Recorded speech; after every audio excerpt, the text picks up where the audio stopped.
ನಮಸ್ಕಾರ, ನಮ್ಮ ಅಡುಗೆ ಚಾನೆಲ್ಗೆ ಸ್ವಾಗತ.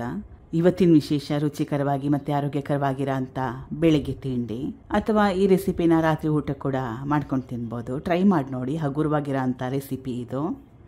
ನಾನು ಹಿಟ್ಟನ್ನ ಡೈರೆಕ್ಟಾಗಿ ಮಿಕ್ಸಿ ಜಾರಲ್ಲಿ ಮಾಡ್ಕೋತಾ ಇದ್ದೀನಿ, ಮಿಕ್ಸಿಯಲ್ಲಿ ಮಾಡ್ತಾಯಿದ್ದೀನಿ. ಈ ರೀತಿ ಮಾಡೋದ್ರಿಂದ ಬೇಗ ಕೂಡ ಆಗುತ್ತೆ, ಸುಲಭ ಕೂಡ ಆಗುತ್ತೆ. ಅರ್ಧ ಗ್ಲಾಸಷ್ಟು ಉಪ್ಪಿಟ್ಟು ರವೆ, ಅಳತೆ ಮಾಡೋ ಗ್ಲಾಸಲ್ಲಿ ಸ್ವಲ್ಪ ನೀರಿತ್ತು, ಅದಕ್ಕೋಸ್ಕರವಾಗಿ ರವೆಯಲ್ಲಿ ಸ್ವಲ್ಪ ಉಂಡೆ ಥರ ಆಗಿದೆ. 1 ಗ್ಲಾಸಷ್ಟು ಗೋಧಿ ಹಿಟ್ಟಿಗೆ ಬದಲಾಗಿ ರಾಗಿ ಹಿಟ್ಟು ಅಥವಾ ಜೋಳದ ಹಿಟ್ಟನ್ನು ಕೂಡ ಉಪಯೋಗ ಮಾಡ್ಬೋದು, ಅಥವಾ ಕೇವಲ ರವೆನ ಉಪಯೋಗ ಮಾಡಿ ಕೂಡ ಮಾಡ್ಕೋಬೋದು ಈ ರೆಸಿಪಿನ. ರುಚಿಗೆ ತಕ್ಕಷ್ಟು ಉಪ್ಪು. ಈಗ ಈ 2 ಪದಾರ್ಥಗಳನ್ನ ಸುಮಾರು ಒಂದು 10ರಿಂದ 20 ಸೆಕೆಂಡಷ್ಟು ಮಿಕ್ಸಿ ಹಾಕೋತಾ ಇದ್ದೀನಿ, 2 ಪದಾರ್ಥಗಳು ಕರೆಕ್ಟಾಗಿ ಹೊಂದ್ಕೊಳ್ಳಿ ಅಂತ. ಈಗ 2 ಪದಾರ್ಥಗಳನ್ನ ಚೆನ್ನಾಗಿ ಮಿಕ್ಸ್ ಮಾಡ್ಕೊಂಡಿದ್ದಾಗಿದೆ ಮಿಕ್ಸಿಯಲ್ಲೇ. ಇದಕ್ಕೆ ಮೆಂತ್ಯ ಸೊಪ್ಪನ್ನ ಸೇರಿಸ್ತಾ ಇದ್ದೀನಿ, ಸುಮಾರು ಒಂದು 3ರಿಂದ 4 ಇಡಿಯಷ್ಟು. ಮೆಂತ್ಯ ಸೊಪ್ಪು ಕಹಿ ಅಂತ ನಿಮ್ಗೆ ಅನ್ಸಿದ್ರೆ ಆ್ಯಕ್ಚುಲಿ ಮೆಂತ್ಯ ಸೊಪ್ಪು ಆರೋಗ್ಯಕ್ಕೆ ತುಂಬಾ ಒಳ್ಳೆಯದು. ನಿಮ್ಗೆ ಇಷ್ಟ ಇಲ್ಲ, ಸ್ವಲ್ಪ ಕಹಿ ಅನಿಸಿದ್ರೆ ಇದಕ್ಕೆ ಬದಲಾಗಿ ನುಗ್ಗೆ ಸೊಪ್ಪು, ಪಾಲಕ್ ಸೊಪ್ಪು ಅಥವಾ ನಿಮಗೆ ಯಾವ ಸೊಪ್ಪು ಇಷ್ಟ ಆ ಸೊಪ್ಪನ್ನ ಉಪಯೋಗ ಮಾಡ್ಬೋದು. 1 ಗ್ಲಾಸಷ್ಟು ನೀರು. ದೋಸೆ ಹಿಟ್ಟು ಹದದಲ್ಲಿ ಇದನ್ನು ಹಿಟ್ಟನ್ನ ಕಲಿಸ್ಕೋಬೇಕು. ಈಗ ಮಿಕ್ಸಿ ಮಾಡ್ಕೊಂಡಿದ್ದಾಗಿದೆ, ಬೇರೆ ಪಾತ್ರೆಗೆ ಸೇರಿಸ್ಕೋತಾ ಇದ್ದೀನಿ.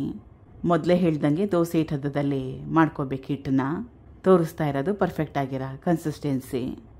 ಈಗ ಹಿಟ್ಟನ್ನ ರೆಸ್ಟ್ ಮಾಡೋಕ್ಕೆ ಬಿಡಬೇಕು, ಸುಮಾರು ಒಂದು 15ರಿಂದ 20 ನಿಮಿಷದವರೆಗೂ.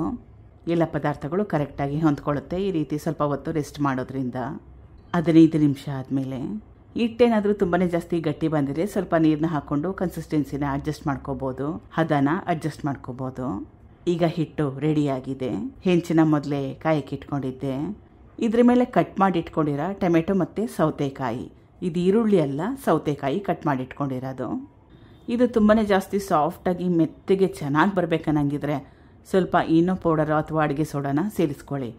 ಎರಡೂ ಹಾಕ್ಕೊಳ್ಳೋಕೆ ಇಷ್ಟ ಇಲ್ಲ ಅಂದರೆ ಗಟ್ಟಿ ಬರುತ್ತೆ, ಅಷ್ಟು ಚೆನ್ನಾಗಿ ಬರೋದಿಲ್ಲ. ಆದರೆ ಹಾಕ್ಕೊಳ್ಳೋದು ಬಿಡೋದು ನಿಮ್ಮ ಇಷ್ಟ, ನಿಮಗೆ ಸೇರಿದ್ದು. ಸ್ವಲ್ಪ ಎಣ್ಣೆ ಅಥವಾ ತುಪ್ಪ ಅಥವಾ ಎಣ್ಣೆ ಬೆಣ್ಣೆ ತುಪ್ಪ ಹಾಕೊಳ್ಳದೆ ಕೂಡ ಮಾಡ್ಕೋಬೋದು. ಮುಚ್ಚಿಡಬೇಕು. ಒಂದು ಕಡೆ ಚೆನ್ನಾಗಿ ಬೆಂದ ಮೇಲೆ ತಿರುವಾಕೋಬೇಕು.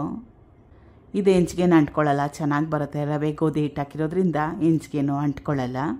2 ಕಡೆ ಚೆನ್ನಾಗಿ ಬೇಯಿಸ್ಕೊಂಡ್ರೆ ಒಳ್ಳೆಯದು, ಅಥವಾ ಒಂದೇ ಕಡೆ ಚೆನ್ನಾಗಿ ಬೇಯಿಸ್ಕೊಂಡ್ರೂ ಕೂಡ ನಡೆಯುತ್ತೆ.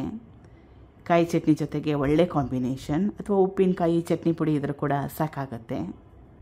ಈಗಿದಾಗಿದೆ. ಮಿಕ್ಕಿರೋ ಹಿಟ್ಟಿಗೆ ಸೇಮ್ ಪ್ರೊಸೆಸ್ನ ಫಾಲೋ ಮಾಡಿ. ಈಗ ರುಚಿಕರವಾಗಿ ಮತ್ತು ಆರೋಗ್ಯಕರವಾಗಿರೋ ಅಂಥ ಬೆಳಗ್ಗೆ ತಿಂಡಿ ಅಥವಾ ರಾತ್ರಿ ಊಟಕ್ಕೋಸ್ಕರ ರೆಡಿಯಾಗಿದೆ. ಟ್ರೈ ಮಾಡಿ ನೋಡಿ. Thank you for watching. ಧನ್ಯವಾದಗಳು.